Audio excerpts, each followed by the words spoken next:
Hey, and welcome to 2021. I'm Trudy, One Grounded Angel. This is the weekly angel card reading for the last few days of 2020 and the first few days of 2021. So we're starting on December the 28th, running through to January the 3rd. So shuffling the cards, and we'll see, where should we start? I think we'll start with this card deck after what has been pretty intense the last few weeks astrologically. So here, Monday we have prioritize, and we also have clear cognizance. I'll start here with prioritize. This is about getting organized. I feel like we've had this card multiple times over the last few weeks, and many of you are on summer vacation right now, so you'll be thinking, yeah, I don't want to get organized, I actually just want to relax, and that's absolutely fine. Definitely do that, you have earned it. But what we need to remember is this card is teaching or reminding you to be organized and motivated. So even though you're relaxing, you can still be thinking about what is it that I want to be organized or on top of when I really get into 2021. What are my goals? How am I going to make sure that this year doesn't turn out to be just the same as every other year, where I get to the end of the year and feel like I'm in the same position? So thinking about your goals and really prioritizing, or thinking about what are going to be your priorities, I guess, in 2021. And you don't have to wait for the calendar to tick over to get started on that. Now, clear cognizance is one of the ways that we can receive messages from our intuition. Clear cognizance is all about thoughts and ideas, which I think is pretty appropriate. We want to be doing a lot of self-reflection and thinking at this time of year. So I've probably already explained this many times, but clairvoyancy is messages through sight. Clairaudience, which we had last week, is all about sound. Clear sentience, that's what it is all about feelings. So this is all about thoughts and ideas that come through. There is a particular card that comes up in some of these around paying attention to like strikes of inspiration. You know how sometimes you just get a brainwave or a genius idea and you'll think, how did I come up with that? And often it's your intuition. Not saying that you can't take the credit, of course, but you know, sometimes those sort of brain waves can seem a little bit too daunting. You can think, oh no, I'm not up for that, that's too hard. And sometimes a card like that can serve to remind you that you actually can do that. So if it seems too hard, break it down into small steps and then get started. Tuesday, this is a big message. Forgive yourself, you've done nothing wrong. So this is really about the ways that we are holding ourselves to ransom for choices we've made or didn't make in the past that we feel we have screwed up, or we've done something that has not been in our best interests or everyone else's best interests. And the card is about letting go of that self-blame and the shame around that. So letting go of regrets and just understanding you did the best you could. We're all doing the best we can. This world is very confusing sometimes, and we don't always have all the information we need. So let yourself off the hook. Yes, you would probably do things differently now, but you can't apply your lens of what you know now retrospectively, because you needed to go through all the things that you've been through to get that knowledge and to get that expertise. So give yourself a break and understand that although you feel like things would have been better if you had chosen differently or acted differently, you know, they probably wouldn't have been, and actually it wouldn't have been right. So what's happened to you subsequently may be hard, but maybe that's what you needed to go through to learn something. I really wish that we didn't have to go through hard things to learn lessons, but that seems to be kind of the way that life works sometimes. I'm not sure why. I don't think it's fair, but here we go. Here we are. Wednesday's card is financial healing. I feel like the yellow lily on this card is significant to someone watching this, or maybe it's someone, when I post it on Instagram, someone will respond to that. I feel like I just had to draw attention to that for some reason. But the meaning of the card is actually about, you know, money, obviously, hence financial healing. But the healing that we often focus on, or that I often focus on, is around emotional healing. So it's different to have a financial message, but money is so intrinsically linked to the ways we feel about ourselves and how safe we feel. If we feel like we're not good enough, we might spend money on, you know, clothes and appearance-based things. And there's nothing wrong with spending your money on those things, but if you're doing it to try and impress people or to feel good enough, that's when you may need, it may be a symptom of something deeper that needs working on. Equally, if you are always spending your money on other people to try and rescue them, then maybe that's, there's something going on there, you feeling like some codependency going on there, or you feeling like it's your job to rescue other people, and that may be affecting other people in your lives who aren't getting enough of your energy because it's devoted to other people. Energy and money are very similar because they're both, well, money is a form of energy really, and the way we spend our money, the way we spend our time, where we devote our physical energy, I mean not your energy, not your spiritual energy, those are all symbolic of what we think matters, our value system, what is important to us, what our priorities are. So this is what you've got to think about. Am I spending money on things that don't actually reflect what is important to me? Now, if you do have specific money struggles, this could be an indication that you need to work on those, seek out some expert help, or it could be a sign that things are going to improve. Whenever I deliver a message saying things are going to get better, I always feel like I have to add this caveat: you need to help them get better, because sometimes people can be a little bit passive in spirituality. They're waiting for just the good news and they don't want to actually do the work to get there. But we need to remember that what we create is a partnership. We're in partnership with Spirit. So Spirit will bring us the good stuff, but we have to be working with Spirit to bring it through. We have to be making the necessary changes, etc. Seeking out the expertise we might need, and perhaps addressing some of the habits that are taking us away from what we want. If we want to, be in a better financial position, but we're spending money on things that we don't actually value, then there may be some questions to ask ourselves there.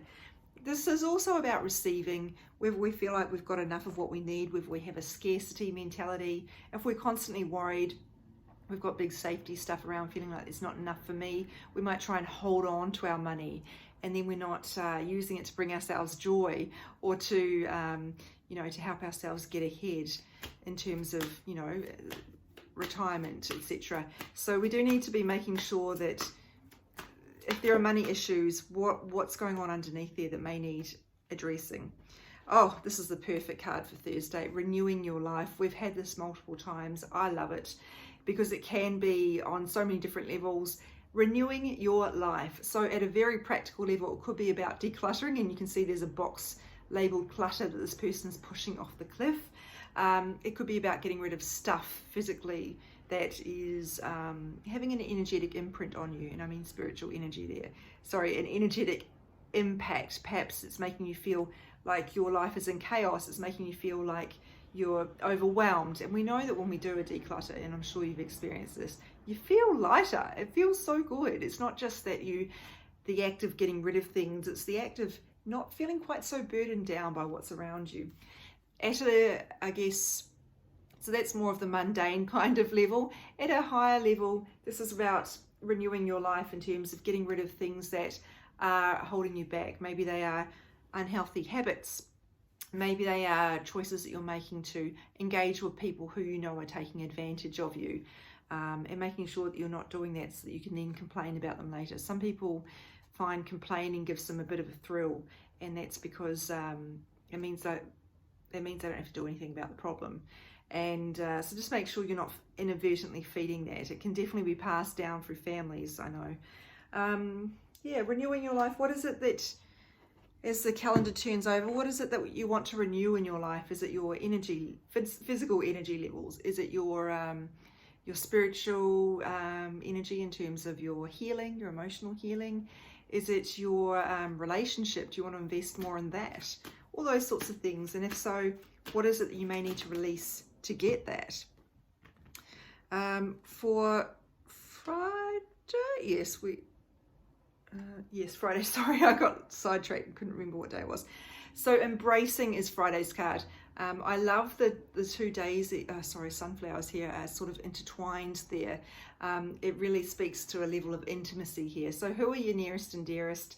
Obviously in a COVID world, it's not so easy to be in physical contact with people, but how can we send people an embrace across the miles And of course, we've got digital communications to help us with that. Sending someone a letter is hugely meaningful. Making sure that you are investing in those relationships is really important. Making sure the people you love most are a priority to you.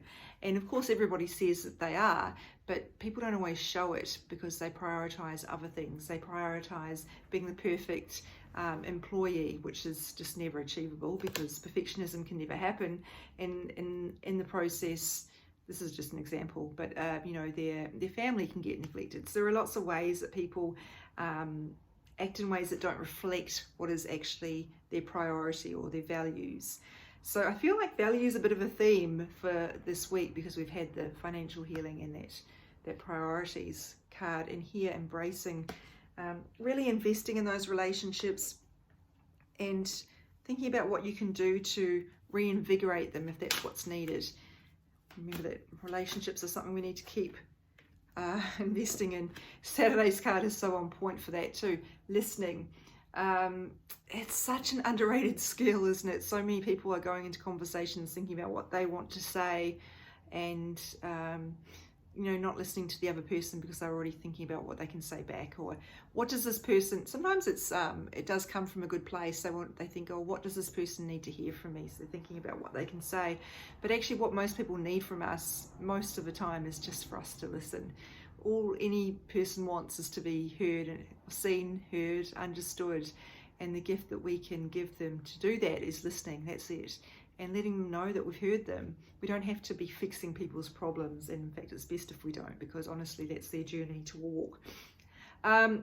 So listening to people, I wonder if this harks back to last Thursday's card about the clear audience. I think there could be a spiritual dimension here in terms of listening to the messages that are coming through for you. It looks like this idea of listening to our intuition is pretty big this week, as it is most of the time, of course, but it sounds like we can expect a little bit more of an increase in the types of messages that are coming through for us, and making sure we're really paying attention to those. Remember, if you get what you think is a message from the divine, but you're not quite sure, you can always ask for a sign to confirm it and really stipulate, make it clear. Please, if what I've understood is accurate, please give me a sign I can clearly understand to confirm that this is so. I just say or think that, and then a sign will appear. And if it doesn't, it means I've made it up. But I tell you, that very rarely happens, because usually you know on some level what is your intuition. It's just your monkey mind that's like, oh, I don't know, you might have made it up, oh, you're not very reliable. Remember last time we thought it was intuition and it wasn't. It likes to chatter away. So Sunday's card is child.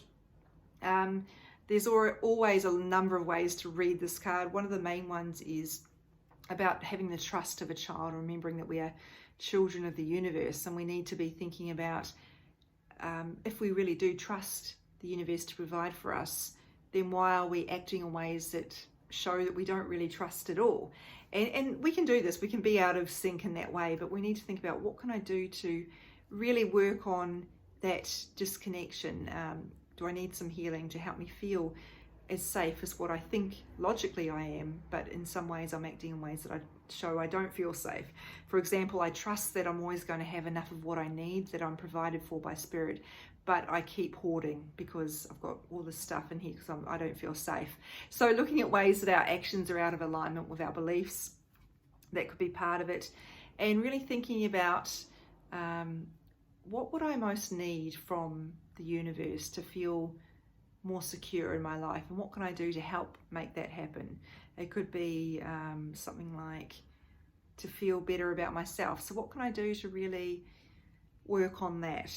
Again, coming back to, do I need to work with an expert? What can I actually do here? Do I need to do some sort of workshops or seminars? We need to be always taking action steps towards what we want to create. The other thing here is about, this can be simply a message to reassure us that things are going to be okay. But as I said before, what's my part in this? On a very practical level, this could be about a child coming into your life. It could be about a child already in your life who you have a special connection with, and maybe you need to be nurturing that connection a bit more. So yeah, there's lots of ways that can show up. So as I mentioned, I think value is pretty significant this week. And I think listening to our intuition and be really letting ourselves be guided by the divine and opening up to those messages and trusting them. on how we can really make significant differences in our lives. We can make necessary changes because, you know, this is a time of self-reflection and thinking about what we want to create in our lives, and this renewing your life certainly speaks to that. So I will post each card on my Instagram at One Grounded Angel, and on my Facebook page, which is also called One Grounded Angel.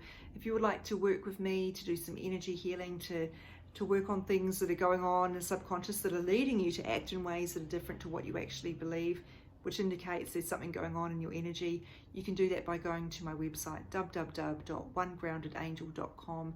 You can also find me by emailing me, onegroundedangel@gmail.com. Thanks very much for being here. I also do personal one-on-one angel card readings. All of my work is via distance, via Zoom, so distance is no issue. Thanks everybody, and enjoy the last few days of 2020 and the first few days of 2021. It is an exciting time, even though all it means is the dates are turning over.